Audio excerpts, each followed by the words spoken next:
Ce que j'aime, c'est que pendant que Baal et ses serviteurs régnaient, Élie aussi était là.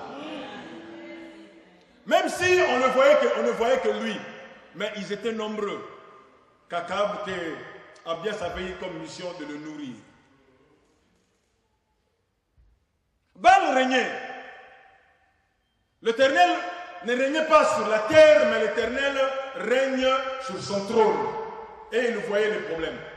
Mais laissez-moi vous informer que le défi qu'il y avait à relever n'était pas le problème de Dieu. C'était très petit pour lui. Vous savez comment Dieu a résolu l'histoire en Égypte, non? Il souffle un vent, il y a des grenouilles, il souffle un autre vent, les grenouilles disparaissent. Pour Dieu, c'était un petit problème. Mais le problème était pour celui qui servait Dieu. Vous savez, c'est un petit problème pour Dieu de faire des choses que nous n'arrivons pas à faire. C'est un petit problème. Vous savez, quand on est venu demander à Jésus de payer les impôts, je crois, son disciple disait, ah, Judas, il est parti, c'est lui qui détient la bourse. Le maître avait une autre solution. Toi, tu as fait la pêche, va dans l'eau. Tu attraperas une poisson, tu ne le manges pas. Ouvre seulement la bouche, récupère l'argent que j'ai déposé, et tu remets le poisson dans l'eau. Donc le maître avait l'argent. Même aujourd'hui, pour s'acheter une salle, le maître a l'argent. Mais ça, ce n'est pas un problème de Dieu parce que c'est un petit problème pour Dieu. Mais il laisse à son peuple le temps de relever les défis. Vous savez, il y a 3 jours, j'étais en train de visionner le DVD sur Où sont les prodiges. J'ai regardé ce que je disais à propos de cette salle. Je me demande, est-ce que j'étais conscient de ce que je disais ou c'était Dieu qui parlait par ma bouche? Et mon frère qui est avec moi, avec qui on regardait le DVD, il fait, est-ce que c'est toi toujours ou bien? J'ai dit, oui, c'est moi. Il fait, ici, je ne vois pas bien, il faut que j'amène ça chez moi en Belgique. J'ai dit, prends. Quand je me disais que non, on va acheter cette salle, en ce moment-là, on n'avait même pas déclaré l'opération force d'enfantement. Ça n'existait pas. Mais au jour d'aujourd'hui, on est là. Et on n'est pas là entré comme locataire, mais comme propriétaire. Alléluia. Élie fait son apparition. Mais le problème, c'était lequel? C'est qu'il faut relever les défis. Parce que le peuple était là. Le peuple, on lui a montré un autre Dieu qui s'appelle Baal. On lui a montré d'autres serviteurs de Dieu qu'on appelle les serviteurs de Baal. Et Élie, il dit, moi aussi je suis serviteur de Dieu. Il y avait des gens qui disaient, oui, toi on te connaît, on a déjà entendu parler de toi. Mais le problème c'est qu'il faut partager un peu là-bas, un peu ici. Il faut être des deux côtés. Or, le problème de Dieu, ce n'était pas qu'on soit des deux côtés. Dieu ne veut pas qu'on soit ni chaud ni froid. Ou tu es froid, il te réchauffe. Ou tu es chaud, il conserve ta chaleur. Mais pas de jonglage. Et Élie est appelé à présenter à un Dieu, un peuple qui lui appartienne totalement. Un cœur totalement à l'Éternel. Nous avons ici ce soir des hommes qui ont des défis à relever dans la famille, au travail, un peu partout. Mais nous ne pèsons pas trop, on ne pèse pas trop dans la famille, on ne pèse pas. On dit, vous avec vos histoires là de Dieu là, hein? Toi va seulement, moi je reste là. J'ai croisé un ami qui s'est converti après, il me racontait une histoire, il fait, ce qui m'a énervé c'est le jour où on m'a délogé de ma chambre pour qu'un féticheur habite là-bas. Et il dit, alors que j'étais déjà frère en Christ. J'ai dit, mais c'est normal. On n'a pas senti le poids des serviteurs de Dieu, on ne l'a pas vu. Donc vous imaginez un frère qui prie, on lui dit, écoute, on a des problèmes à la maison, toi sors un peu au salon, tu nous laisses la chambre, il est sorti. Alléluia. Mais est-ce qu'il faut continuer comme ça? Alléluia. Est-ce qu'il faut continuer comme ça? Non. Nous avons une mission. Bien-aimé dans le Seigneur, tu as une mission dans ta famille. Mais seulement, la chose, c'est qu'il faut savoir c'est quoi la mission que tu dois accomplir dans ta famille. Chaque mission comporte ses défis. Il n'y a jamais eu de mission facile. Si pour toi les missions sont faciles, pour d'autres il y a des missions qui ne sont pas faciles. Hier j'étais avec des bien-aimés qui sont venus du pays. Ils ont atterri à l'aéroport le matin. Moi je suis parti les voir, il était midi. Ils étaient déjà en train de travailler. Il fait non, mais on vient d'atterrir et on est en train de travailler, c'est difficile pour nous. Donc j'ai compris que même pour ceux-là qui viennent en Europe, c'est toujours difficile. Une mission n'a toujours pas été facile. Élie se retrouve dans une situation où personne ne peut lui accorder tous les crédits. Tu es serviteur de Dieu, oui. Mais aussi il faut savoir que pendant longtemps, on a suivi ces dieux-là, on n'a rien vu d'extraordinaire.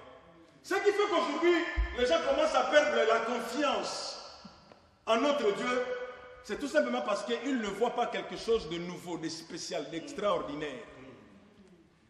Et nous sommes appelés à présenter quelque chose de nouveau. Alléluia. Nous sommes appelés à cela. J'ai un ami, il est musicien chrétien, si je cite le nom, vous le connaissez. Il a chanté des images, je l'appelle, je dis, j'ai comme l'impression que tu as un problème. Si tu n'arrives pas à nous chanter un cantique nouveau, tu as un problème. Il fait, mais pourquoi tu es toujours comme ça? Je dis, la Bible dit chanter à l'Éternel un cantique nouveau. C'est que tu avais déjà chanté devenu ancien, un nouveau. Voilà le défi. Alléluia. Un défi de présenter à un peuple fatigué un Dieu capable de le nourrir. Un défi de présenter à un peuple qui marche la tête courbée, de lui présenter un Dieu qui peut lui relever la tête. Un défi de présenter à un peuple qui vient seulement à l'église parce que, bon, on m'a invité, qu'est-ce que tu veux? Je viens seulement, vous venez, vous chantez, il dit, bon, c'est pareil, hein, même chez nous là-bas, avec les hommes qui portent les robes, c'est pareil. Vous chantez, et nous aussi on chante, c'est pareil. Le peuple ne voit plus rien d'extraordinaire. Je disais à des amis plusieurs années passées, je disais, aussi longtemps que les jeunes ne trouveront pas leur compte dans l'église, ils finiront par abandonner l'église. Personne ne voulait me croire. Et on a fini par avoir une église où il n'y avait que des papas et des mamans, pas des jeunes. Quand tu les appelles, ils disent, ah, évangéliste, il n'y a que des choses, vous parlez des anges, vous parlez du ciel, nous on ne comprend rien, nous on ne trouve pas notre compte. C'est normal. Les gens ont soif de quelque chose de nouveau. Le défi. Akab il dit c'est à cause de toi. Élie dit c'est à cause de toi. Donc il s'avère que Dieu et Baal se retrouvent sur le banc des accusés. Si le peuple est dans le malheur, c'est à cause de vous. Si le pays ne va pas bien, c'est à cause de vous. Et pourtant, Dieu n'y était pour rien. Mais cependant, quand bien même Dieu n'y était pour rien, il a fallu que quelque chose se produise pour que ce peuple revienne à Dieu. Et le responsable de tout cela, c'était Élie. Parole du salut, laissez-moi nous dire. Dieu, s'il est arrivé à nous installer, je dis bien, s'il est arrivé à nous installer, c'est qu'il y a une mission qui doit suivre par la suite. Et si cette mission n'est pas remplie, ce n'est pas un problème de Dieu. Vous savez, dans les années 86, au début de notre conversion, il y avait une sœur qui avait prophétisé, mais ça, on savait vraiment que c'était Dieu. Il a dit, je vous donne la commune de Barumbu. À l'époque, à Barumbu, il n'y avait que 3 groupes de prière. Il dit, je vous le donne. Alors, il y a des gens qui, jusqu'à aujourd'hui, nous disent, évangéliste, Barumbu, Dieu nous l'avait donné. J'ai dit, mais il vous l'avait donné depuis 86. Qu'est-ce que vous avez fait de cela? Rien. Les autres, ça sont accaparés. Dieu peut vous établir et il vous donne les moyens. Mais si vous ne savez pas pourquoi Dieu vous établit, bien aimé, vous allez commettre un crime. Vous savez, quand il était question de construire le tabernacle, Moïse a vu des choses et Dieu lui a mis à côté de Moïse Oholiab et Betsalèel, les gens qui étaient doués pour faire des choses. Mais en principe, Dieu n'avait pas besoin de chercher d'autres personnes parce qu'Aaron était là. Aaron était talentueux, cet homme-là. Souvenez-vous, celui qui a fabriqué le veau en or. Mais pourquoi Dieu ne l'a pas pris? Parce qu'il a déjà servi quelque chose pour la gloire de l'ennemi. Disqualifié. Mets-toi à côté. Je chercherai une autre personne. Et Aaron, il est resté comme ça. Alors qu'il pouvait participer à cette œuvre-là. Mais parce que le talent que Dieu lui a donné, il s'en est servi pour rendre gloire au diable. Disqualifié. Maintenant, il faut qu'on cherche quelqu'un qui ne connaît rien, mais en qui Dieu va seulement déposer des choses. Alors que le talentueux était déjà là. Si vous ne comprenez pas la mission pour laquelle vous êtes établi, D'autres viendront, ils seront établis et ils feront des choses mieux que nous. Est-ce que quelqu'un me comprend ici? Nous avons des défis à relever dans nos familles. Quelqu'un viendra de l'extérieur, il rentrera dans ta famille, il va soutirer de l'argent et de l'argent, on va lui acheter des costumes. Toi, tu seras là en train de prier le matin, le soir, mais on ne te consultera jamais. Parce que tu ne sais pas pourquoi tu es là. Alléluia. Ce n'est pas par hasard que Dieu fait sortir Élie. Élie pensait qu'il était le seul, ils étaient nombreux. Mais quand Élie est venu, il s'est passé des choses telles que nous les connaissons. Ça a créé comme un bruit dans la ville. Élie a dit, bon, ce n'est pas un problème, il est temps qu'on vienne pour qu'il y ait quelque chose à faire. Je vais aller vite parce qu'il faut que nous prions. Et comme disait une servante de Dieu hier ici, c'était comme aux infos, mais c'était flash, alerte info. Tout le monde est invité à tel endroit pour aller présenter une offrande. Il va y avoir confrontation de deux dieux, de l'Éternel et des Baals, d'Élie et des serviteurs des Baals et d'Astarté. Alors, il y avait des gens qui disaient, ah, Élie, vraiment, qu'est-ce qu'il veut, hein?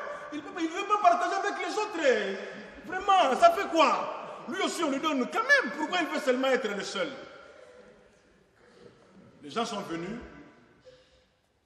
Mais ce qui m'a attiré beaucoup plus mon attention, c'est le comportement d'Élie. En commençant par ce qu'il a dit. Qu'on se retrouve tous où? Où?